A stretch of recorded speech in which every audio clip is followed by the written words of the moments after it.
Imagine waking up in the morning and your body is already burning stored fat for fuel. Before breakfast, before coffee. Before you've made a single decision about food, no calorie counting, no constant glucose checks, no chasing stable energy.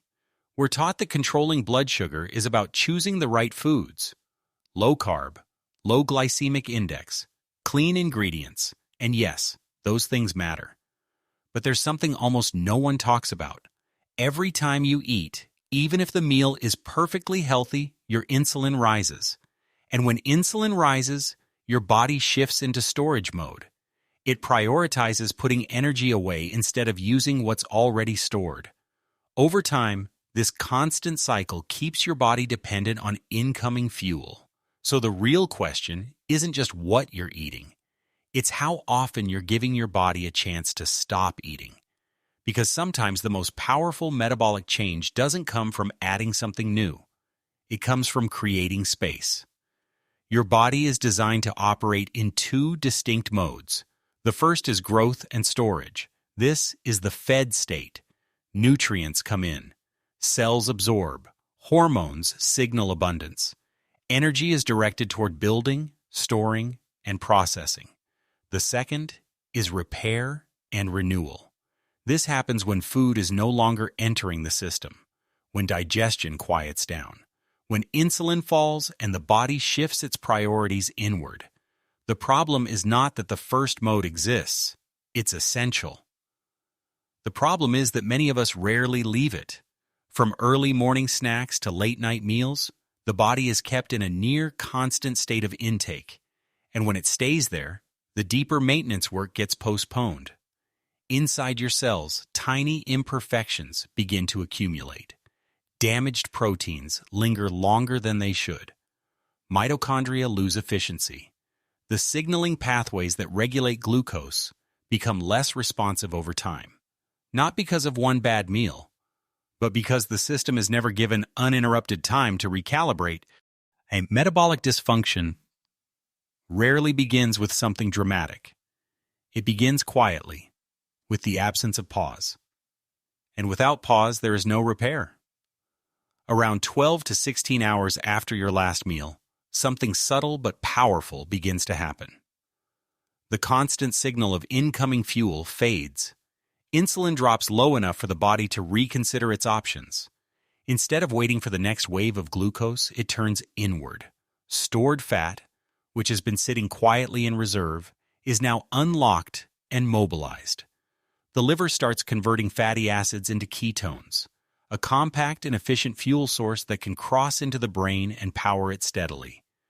Unlike the sharp rise and fall that often follows a carbohydrate-heavy meal, this shift provides a smoother energy curve. No dramatic spikes, no sudden crashes. This moment is often called the metabolic switch, but it doesn't always feel dramatic. In the first few days, you may feel restless, hungrier than usual, slightly foggy or irritable. That discomfort is not a warning sign. It's a transition. For years, your body may have relied primarily on quick-access fuel. Now it is reactivating an older system, one designed for flexibility and survival. You are not running out of energy. You are changing the source.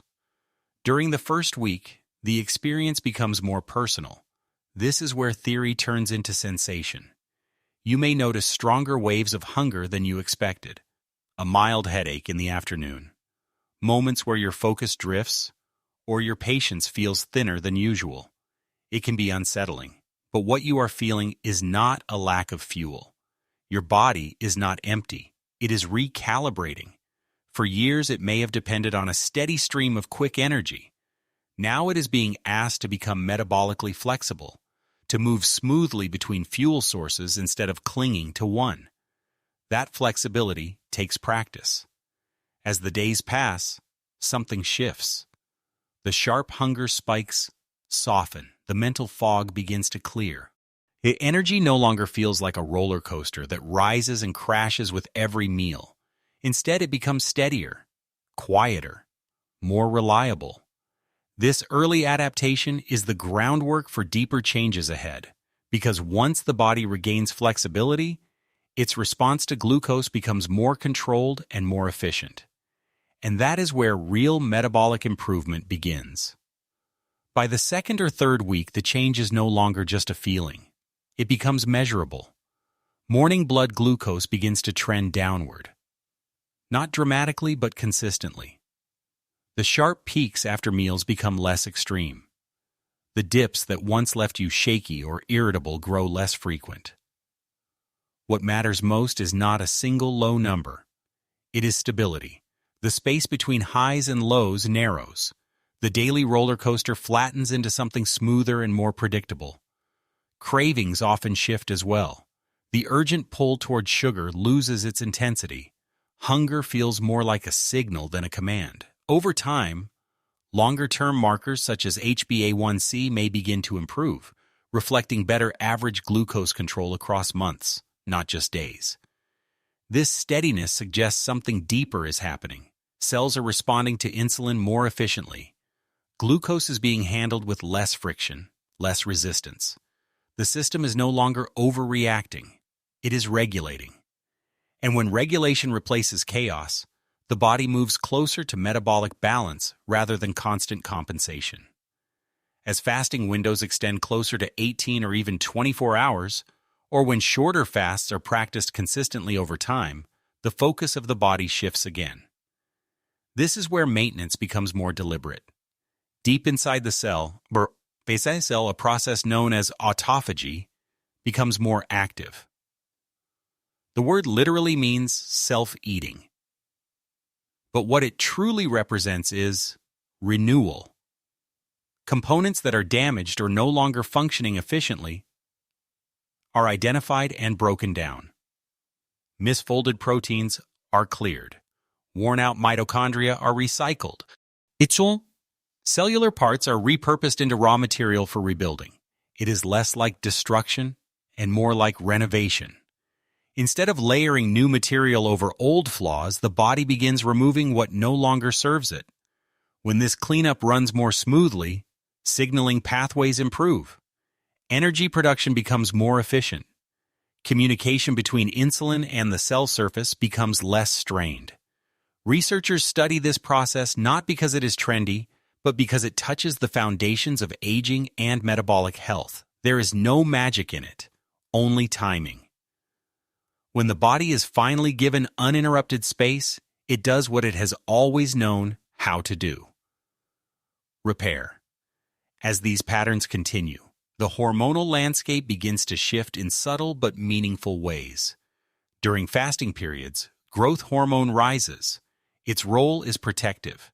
It helps preserve lean tissue and supports repair while the body draws on stored energy. At the same time, norepinephrine increases. This is not the jittery surge of stress you might expect. It is a controlled signal that enhances alertness and mobilizes available fuel with precision. In the brain, levels of BDNF, brain-derived neurotrophic factor, tend to rise. This molecule supports the survival of neurons and encourages the formation of new neural connections. The combined effect is not dramatic or theatrical. It is clarity. Many people notice that once adaptation settles in, their thinking feels sharper. Focus deepens. Energy becomes steady rather than frantic. Instead of chasing stimulation from sugar or caffeine, the mind operates on a more even rhythm. The body is not merely conserving. It is recalibrating performance, both physically and cognitively.